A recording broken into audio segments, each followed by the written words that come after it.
नमस्कार। संगीत एक तप है, जादू है। यह किसी को भी मंत्र मुक्त करने का जादू रखता है। अगर किसी भी प्रस्तुति को निखारना हो तो संगीत उसमें बहुत अहम रोल निभाता है। अब तो अलग अलग विधाओं में भी संगीत का प्रयोग किया जाने लगा है। अगर रंगमंच की बात करें तो संगीत के बिना उसकी कल्पना करना भी बेमानी है। संगीत रंगमंची नाटक को शीर्ष तक पहुंचाता है। अस्तित्व, भाषा, संस्कृति और विरासत के आज के अंक में आपकी मुलाकात करवाएंगे एक ऐसे ही संगीत निर्देशक से जिन्होंने ज़्यादातर थिएटर म्यूज़िक दिया और साथ ही रंगमंची नाटकों का निर्देशन भी किया। भूपिंदर सिंह जम्वाल। भूपिंदर जी, आपका एक्सेलसियर स्टूडियो में बहुत बहुत स्वागत है। आपका भी राजू जी।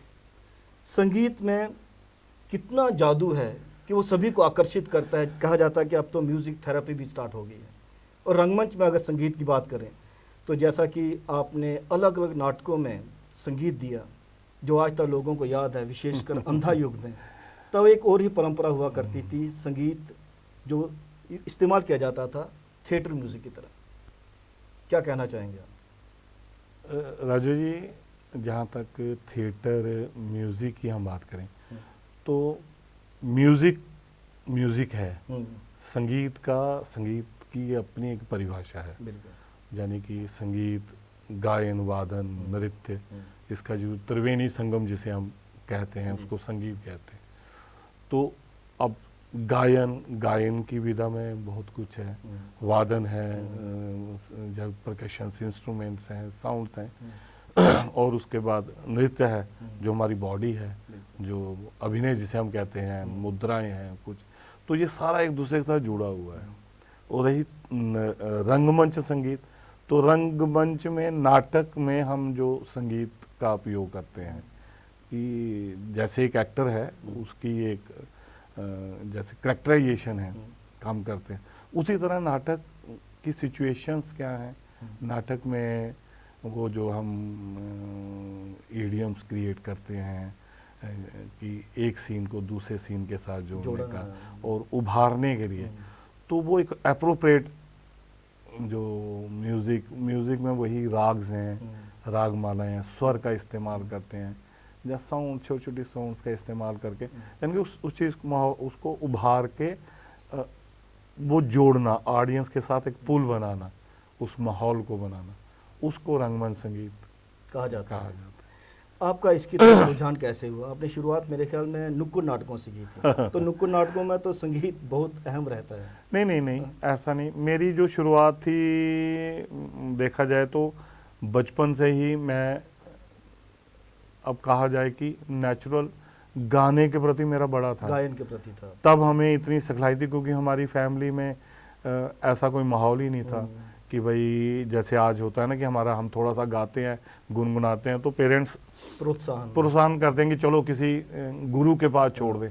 आज हमें लगता है कि अगर, क्योंकि हमारी फैमिली आर्मी के में थे, जो आगे पीछे आपको पता ही कि राजपूती माहौल था, तो वहाँ पे कहाँ ये सब कुछ वर्जित था, तो फैमिली भी इतनी अवेयर नहीं थी।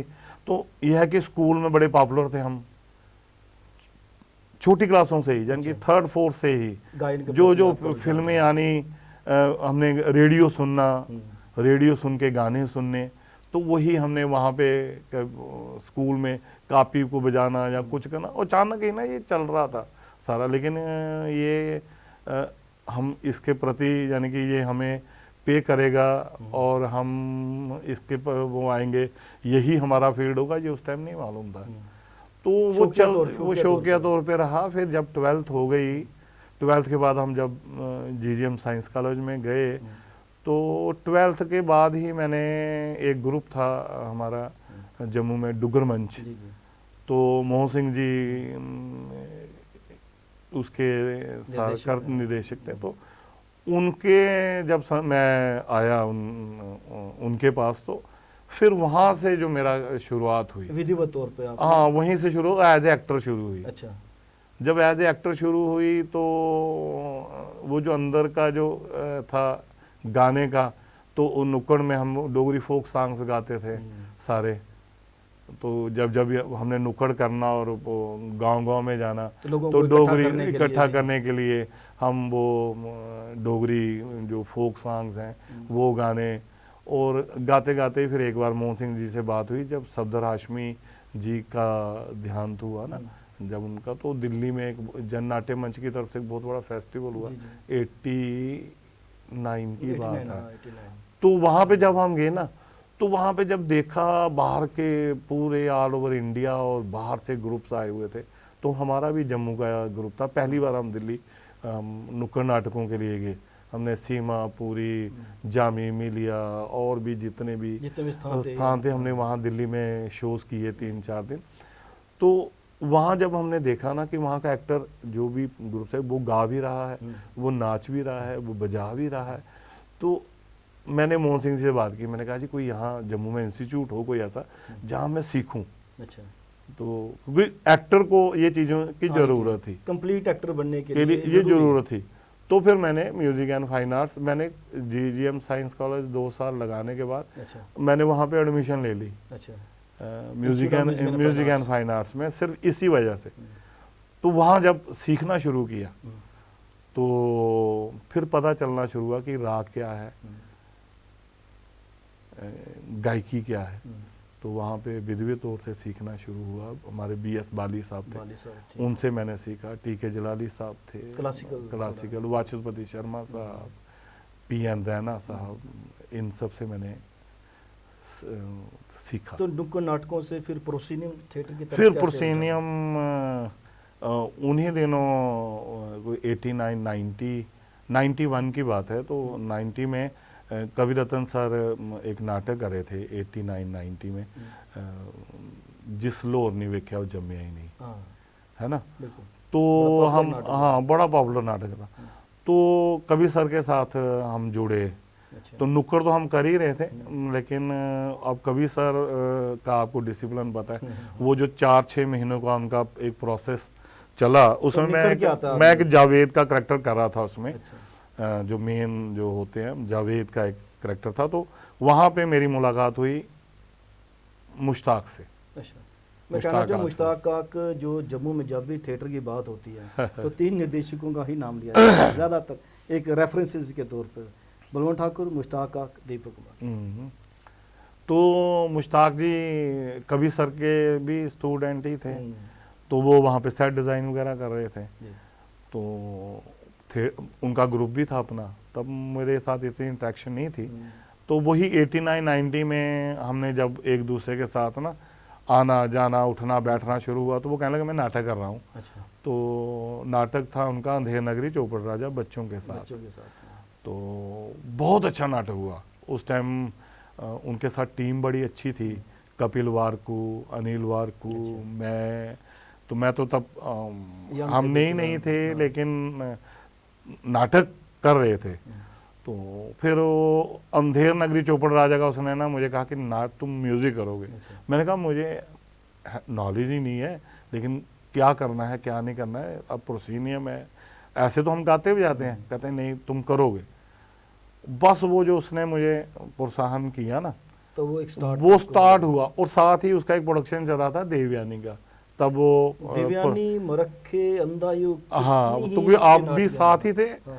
तो देवयानी उन दिनों वो प्रोसेस 90 में चल रहा था इसका, देवयानी का, क्योंकि जमवाल साहब है ना, डी जमवाल साहब, वो लिख रहे थे। फिर उनके घर जाना, बैठना, सुनना, फिर इसने मुझे देवयानी पकड़ा दिया, कहता देवयानी करना है। जो देवयानी नाटक है ना, मैं उसके बारे में कहूँगा कि वो एक मील का पत्थर जिसे हम कहते हैं ना, वो नाटकों में देवयानी म्यूजिकल नाटकों में दीवान। वो इसलिए कि उसमें जो आज की डेट में जो मैं समझता हूँ, क्योंकि ये संगीत क्या है, ये नहीं कि हम करते हैं तो हम कहते हैं कि नहीं जी हमने कर लिया, और ये कंटिन्यूसली ये आदमी सीखता है। आज भी हम सीख रहे हैं। लेकिन जब हम आज देवयानी के बारे में सोचता हूँ ना, कि वो जो म्यूज़िक था उसमें हमने बहुत एक्सपेरिमेंट किया। आज लग रहा है पता कि हमने क्या क्या किया। उस टाइम तो होता था कि यहाँ भी फूकड़नेस थी ना, फूकड़ा टाइप, कि यहाँ भी हमने किया कर दिया। लेकिन जब हम उसको अब समझ रहे हैं ना, उसकी कारक के बारे में, कि कारक को हमने कितनी विधाओं में गाया, सैड भी गाया, खुशी में भी गाया। अब कार की ट्यून तो एक ही है, लेकिन उसको रिदम के साथ कैसे वेरिएशंस दी, क्योंकि आप उसका प्रोसेस का हिस्सा रहे हो। तो ऐसे ही चलता रहा। तो आज देवयानी मुझे लगता है कि बहुत अच्छा नाटक हुआ। और उसके बाद कंटिन्यूटी में हमने फिर मरखे जो सूरज का सातवां घोड़ा अपना छत्रपाल जी ने किया था, ये धर्मवीर भारती जी का नावल है ना, उसकी एडाप्टेशन थी। तो वो भी प्रोसेस में रहा। उससे 2-3 चीज़ों का सीखना शुरू हुआ। एक तो लिखते कैसे हैं, प्रोसेस कैसे होता है, नाटक तो वो एक टीम वर्क की तरह हुआ, टीम वर्क, राइटर भी जुड़ा हुआ है, इस सीन बाय सीन डिस्कस करते थे हम। बिल्कुल। फिर उसके बाद उसका म्यूजिक बनाया हमने, तो वो भी बड़ा हिट रहा नाटक। फिर जैसे ही हम आए तो अंधा युग शुरू किया। अंधा युग के बारे में मैं कहना चाहूँगा कि अंधा युग को जम्मू में अलग अलग तरीक़ों से पेश किया गया। मॉडर्न कपड़ों के साथ भी पेश किया गया, फिर चादरों का इस्तेमाल करके मुश्ताक जी ने पेश किया, और उसके बाद कास्ट्यूम जो ट्रेडिशनल कास्ट्यूम्स में भी किया गया। और उसका म्यूजिक ऐसा था, क्योंकि मैं उसका पार्ट रहा, मैंने उसमें प्ले किया था रोल संजय का। आपने संजय का कैरेक्टर किया, तो उसमें बोलते हुए रोंगटे खड़े हुआ करते थे। म्यूजिक जो आपने, मैं वही पूछना चाहता था कि एक तो म्यूजिक होता है कि वाद्य यंत्रों के माध्यम से, जो आपका प्लस पॉइंट रहा थिएटर म्यूजिक में, आपने एक्टर से जो काम किया ना, काम लिया। होता ही है ना। एक्टर क्या है, एक्टर के अंदर जब तक रिदम नहीं है ना, तो वो एक्टर नहीं है। रिदम बहुत जरूरी है, उसका वॉइस का और बॉडी और आवाज में भी रिदम चाहिए। आपका बॉडी लैंग्वेज जो है, आप जैसा बोलते हो बॉडी वैसा रिस्पॉन्स करती है। तो संगीत में भी वैसा है, उस मूड को पकड़ना, वो जो रस थ्योरी है उसको पकड़ना। तो एक्टर की का वोकल अच्छा होना चाहिए। अगर वोकल अच्छा है तो वो गाएगा।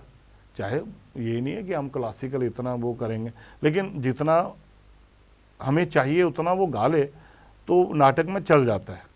मिताली जी को जो प्लेज हैं, जैसे देवयानी था या अंधा युग है, उसमें कितना मुश्किल है। हमने आषाढ़ का एक दिन किया, आषाढ़ का एक दिन मल्लिका किया, वो भी सेमी क्लासिकली नाटक है। कितना मुश्किल है उस स्क्रिप्ट को पकड़कर म्यूजिक देना, और फिर मैं उसमें कोशिश करने की अपना फोक एलिमेंट। नहीं, ऐसा कुछ नहीं है, ये प्रोसेस होता है राजू जी। क्योंकि आप रीडिंग प्रोसेस से लेके जब हम सोचने लगते हैं नाटक, तब से लेके रीडिंग प्रोसेस और उसका परफॉर्मेंस तक, तो दिमाग में वही वो सारा चलता है। फिर कहाँ से हम मेन होता है कि हमें पुल बनाना है ऑडियंस के साथ, हमने वो जो बात है लोगों तक पहुंचानी है।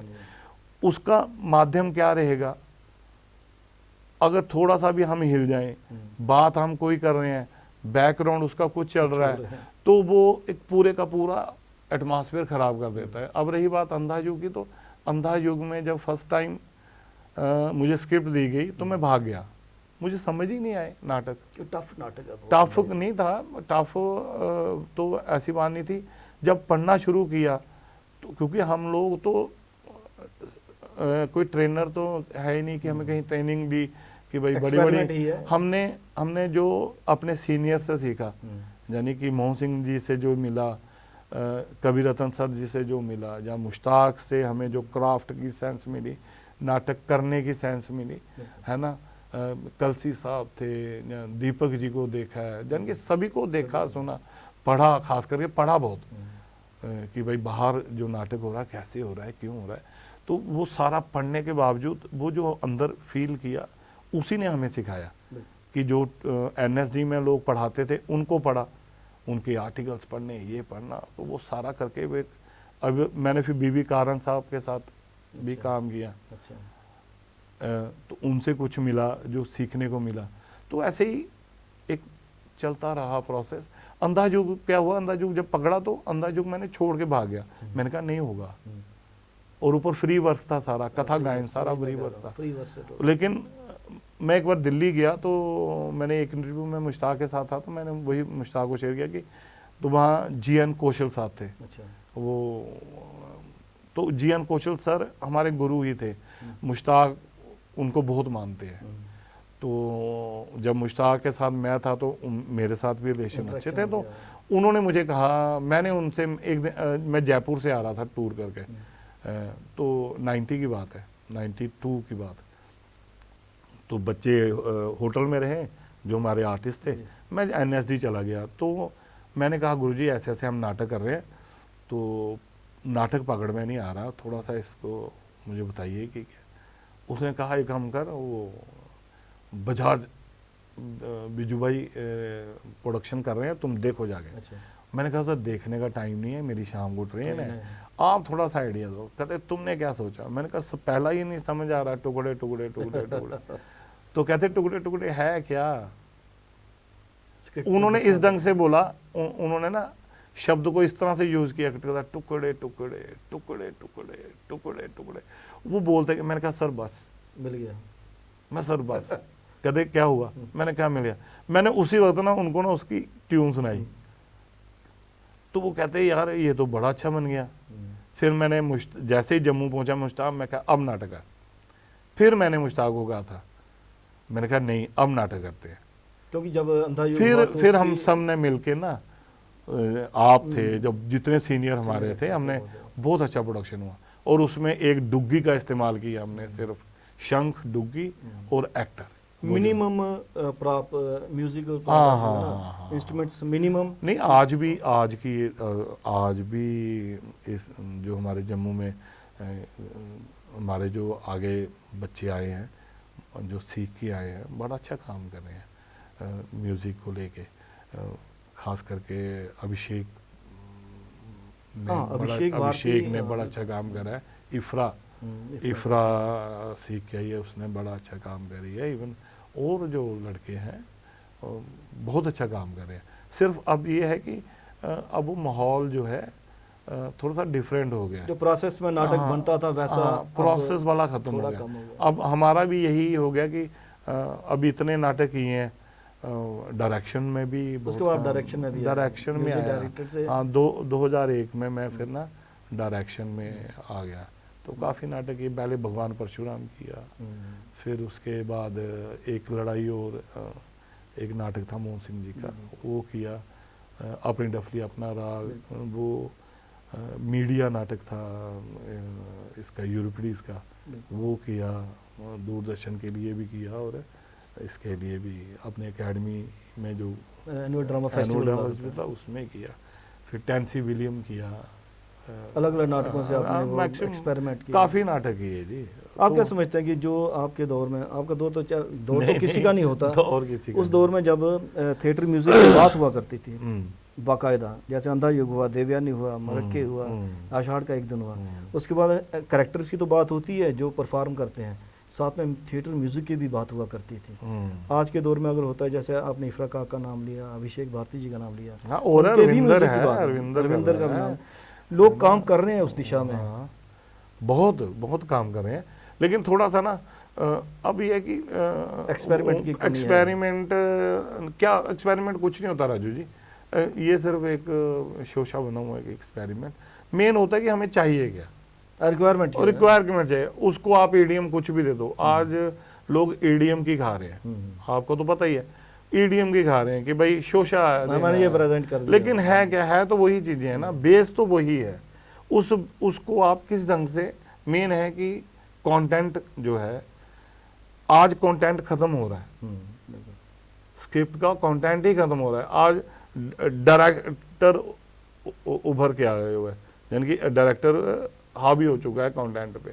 लेकिन जो कंटेंट देता है ना, बेस, आत्मा तो वही है, उससे जो निकलता है ना वही लोगों तक पहुंचता है ढंग से।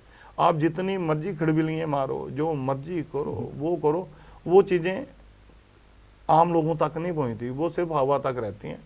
लेकिन जो एक मेन है ना, वो लोगों तक पहुंचता है, उनके अंदर तक जाता है कि नहीं यार ये बात ठीक है।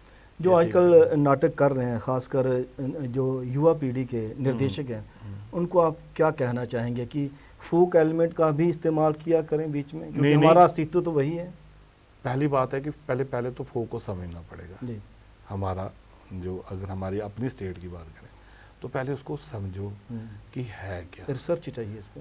पहले जो करने वाला है उसको पता होना चाहिए मैं क्या करना कि मैं क्या, यानी कि हमारे स्टेट का फॉर्म क्या है। और बाहर जो ऑल ओवर इंडिया में जहाँ बाहर भी जो वेस्टर्न उन सब का थोड़ा पता होना चाहिए। आजकल तो बड़ा माध्यम है, हमारे टाइम तो कुछ नहीं था। इंटरनेट के माध्यम से पता चला। वो है, और ऊपर से कंपैरेटिव स्टडी की होनी चाहिए कि आज भाग यहाँ भी गाई जा रही है, क्या भाग कहीं और भी गाई जाती है।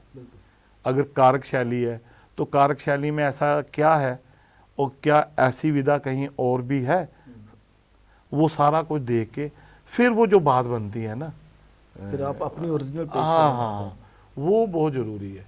और ऐसी बात नहीं, बच्चे क्या, हमारे भाई छोटे जो अब आगे आ रहे हैं वो काम कर रहे हैं, सिर्फ ये है कि ध्यानदारी से करें, ईमानदारी से करें और समझ परख के करें, सबसे बड़ी बात ये है।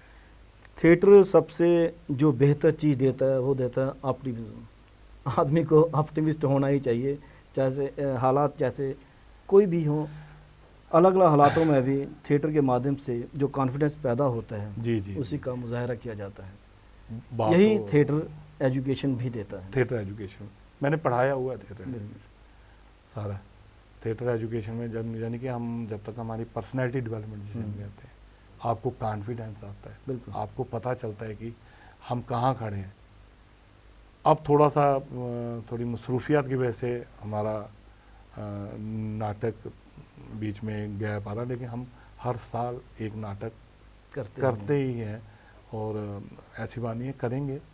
और ख़ास करके वो लोग जो मेरी सबसे मजे कि जो हम पुराने लोग हैं सारे हम बैठें और वैसा एक काम करके अपने जो नए बच्चे हैं उनको दिखाएं करके कि नहीं तो वाकई डेडिकेशन ऐसे करना है, ये करना है, वो सारा होना चाहिए। और वो नए भी जुड़े तो एक नई टीम बनकर तैयार होती है।